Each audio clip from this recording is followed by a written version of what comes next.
এটা গতকালকের যে ঘটনা, এটা তো শুধু আসলে একজন ব্যক্তির সাথে বা একজন প্রার্থীর সাথে ঘটে যাওয়া ঘটনা না। এটা আওয়ামী লীগ যে ষড়যন্ত্র ছক আঁকছে নির্বাচনকে ঘিরে, সেটার একটা শুরু বলা যেতে পারে। ফলে এই যে একটা সম্মেলন আমরা দেখতে পাচ্ছি, এটা একটা পরিকল্পিত আয়োজন আওয়ামী লীগকে রাজনীতির মাঠে পুনর্বাসিত করার। তিনটি দলের নেতৃবৃন্দকে ডেকেছিলেন, আমরা একত্রে আলোচনা করেছি। এখানে শরীফ ওসমান হাদিদার পরিবারের সদস্যরাও ছিলেন, তার মা ছিলেন। মূলত এটা গতকালকের যে ঘটনা, এটা তো শুধু আসলে একজন ব্যক্তির সাথে বা একজন প্রার্থীর সাথে ঘটে যাওয়া ঘটনা না। আমি গতকালকে বলেছি, এটা কোনো বিচ্ছিন্ন ঘটনাও না।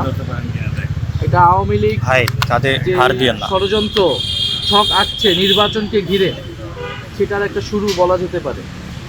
ফলে এই ধরনের পরিবেশকে আমরা কিভাবে একত্রে মোকাবেলা করব এবং সেটার জন্য যেই ফ্যাসিবাদ বিরোধী জাতীয় ঐক্য প্রয়োজন, সেটা যাতে অটুট থাকে।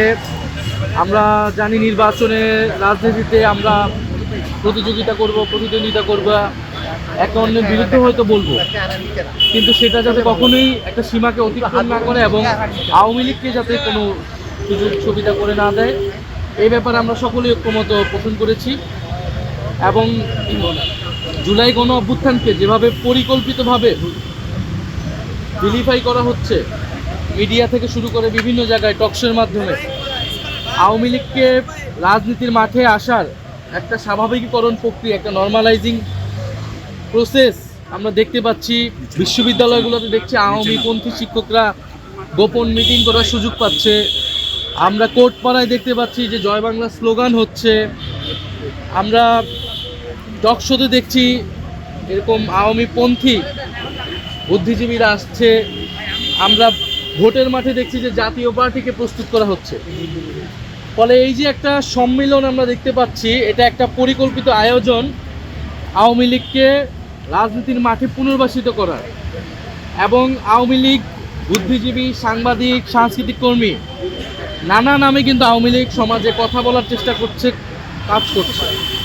ফলে আওয়ামী লীগকে শুধু রাজনৈতিকভাবেই নয়, বা এই যে সন্ত্রাসী, তাদেরকে তো মোকাবেলা করতে হবে প্রশাসনিকভাবে, কিন্তু একইভাবে বুদ্ধিভিত্তিকভাবে যে আওয়ামী লীগকে যারা রাজনীতির মাঠে আনার চেষ্টা করছে, এইটার বিরুদ্ধে আমাদের সকল দলকে তৎপর হতে হবে।